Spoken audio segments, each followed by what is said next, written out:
বাবলু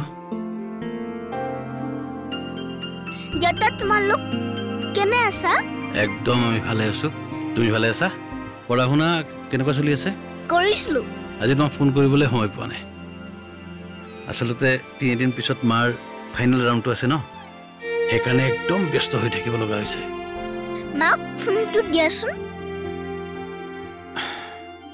মা শুই গ'ল বাবলু আসলতে একদম দৌৰা-দৌৰি কৰি থাকিব লগা হৈছে যে বহুত ভাগৰ লাগি গৈছে মাৰ তুমিতো মাৰ লগত কথা পাতি দিম বুলি কৈছিলা কিমান দিন হ'ল মই মাৰ লগত কথা পাতা নাই মই তোমাক একদম প্ৰমিছ কৰিছো কাইলৈ ৰাতিপুৱাই মই তোমাক মাৰ লগত কথা পাতাই দিম হ'ব তুমি এতিয়া ধুনীয়াকে ভাত খাবা প্ৰথমতে আৰু তাৰ পিছত শুই দিবা কাইলৈ আকৌ স্কুলত যাব লাগিব নহয় ঠিক আছে দেউতা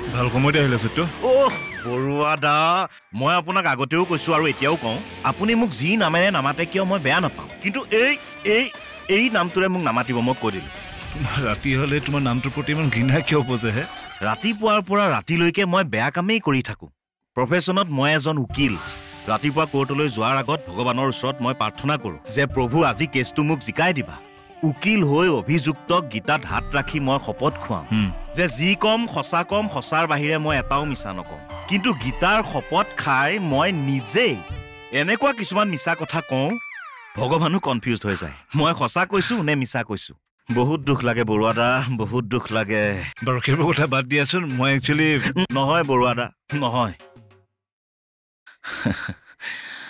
মায়ে মোৰ বাবে এজনী ছোৱালী চাইছে ছোৱালীজনীৰ ফোন নাম্বাৰটো মায়ে মোক দি ক'লে মই তেওঁৰ লগত কথা পাতিব লাগে পিছে তুমি ছোৱালীজনীৰ লগত কথা পাতিলা নে নাই পাতিলোঁ প্ৰথম যেতিয়া ছোৱালীজনীৰ লগত কথা পাতিলোঁ নহয় বৰুৱা দা মই চিধাই গীতাৰ শপত খাই ক'লোঁ মই যি কম সঁচাৰ বাহিৰে এটাও মিছা নকওঁ ছোৱালীজনীৰ প্ৰথমটো প্ৰশ্ন হ'ল আপুনি মদ খায়নে মই বোলো মই গাখীৰেই নাখাওঁ মদটো দূৰৰে কথা দ্বিতীয় প্ৰশ্নটো কৰিলে মই বিয়া পাতিলে তেওঁৰ প্ৰতি লয়েল হৈ থাকিব পাৰিম নে নাই উপায় নাই বৰুৱা দা চব জানি শুনিও মিছা কথা কোৱাটো মোৰ অভ্যাস বৰুৱা দা প্ৰথম প্ৰশ্নৰ উত্তৰটো মই ঠিকেই দিব পাৰিলোঁ কিন্তু দ্বিতীয়টো প্ৰশ্নৰ মই উত্তৰ দিব নোৱাৰিলোঁ মই কনফিউজড বৰুৱা দা মই সঁচা কম নে মিছা কম দিনৰ দিনটো মই মিছা কথাই কৈ থাকোঁ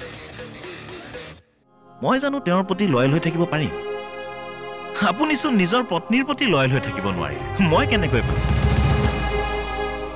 এতিয়া আৰু এইবোৰ কথা কিয় ওলাইছে আজি আপোনাৰ মিছেছক লগ পাইছিলোঁ কল্পনা বৌয়ে মোক বহুত গালি পাৰিলে মই আপোনালোকৰ ডিভোৰ্চটো কিয় কৰাই দিলোঁ এনেকুৱা কিমানৰ ডিভোৰ্চ কৰাই মই মোৰ প্ৰফেশ্যনটো জীয়াই ৰাখিছোঁ কিমানৰ ঘৰ সংসাৰ ঠানবান কৰিছোঁ ভাবিলে মোৰ বহুত বেয়া লাগে বৰুৱা দা আনৰ সংসাৰ ভঙা টকাৰে মই জানো নিজৰ সংসাৰ গঢ়িব পাৰিম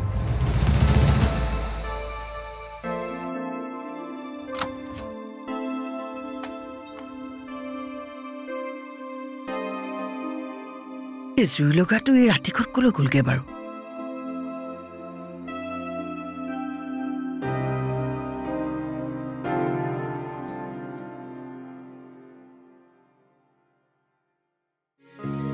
এইবোৰ কথা থাকক দিয়াচোন মোৰ কথাটো শুনা আমাৰ যে কাষৰ লেট মি কমপ্লিট বৰুৱা দা মোৰ কথা শেষ হোৱা নাই কোৱা আজিৰ পৰা প্ৰায় 5 বছৰ আগতে মোৰ লগৰ বন্ধু এজনে গাড়ীৰে খুন্দিয়াই ল'ৰা এটাক মাৰি পেলালে। তেতিয়া IPC ছেকশ্যন মতে 302-304 মাৰ্ডাৰ কেছত পৰিব লাগে। আপোনাৰ যাৱজ্জীৱন কাৰাদণ্ড। কিন্তু মই মোৰ বন্ধু বুলি ভাৰতীয় দণ্ডবিধি আইনৰ 96 ধাৰাত আত্মৰক্ষা কৰিবলৈ গৈ এনেকুৱা কাম কৰিব লগা হ'ল বুলি মই বচাই দিলোঁ। সেইটোতো তোমাৰে ক্ৰেডিট। তুমি নোহোৱা এটা হোৱা কৰিব পাৰা আৰু হোৱা ঘটনা এটা নোহোৱা কৰিব পাৰা। নহয় বৰুৱাদা, নহয়। আপোনাৰ পত্নীৰ লগত আপোনাক মই ডিভোৰ্চ কৰাই দিছোঁ। মোৰ বন্ধুক মই বচাই দিছোঁ। আপোনালোক সুখী, কিন্তু মই জানো সুখী হ'ব পাৰিছোঁ?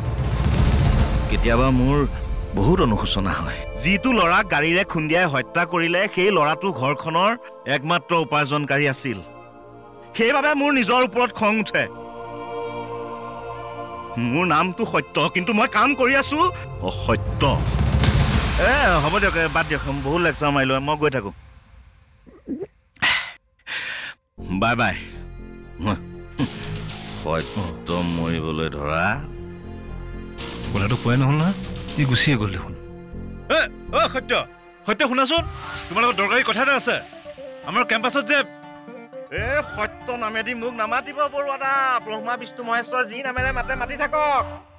আচ্ছা শুনাচোন সত্য, ৰ'বাচোন। এতিয়াৰে পৰা সম্পূৰ্ণ খণ্ড উপভোগ কৰক কেবল টিভিত ৰং চেনেলত।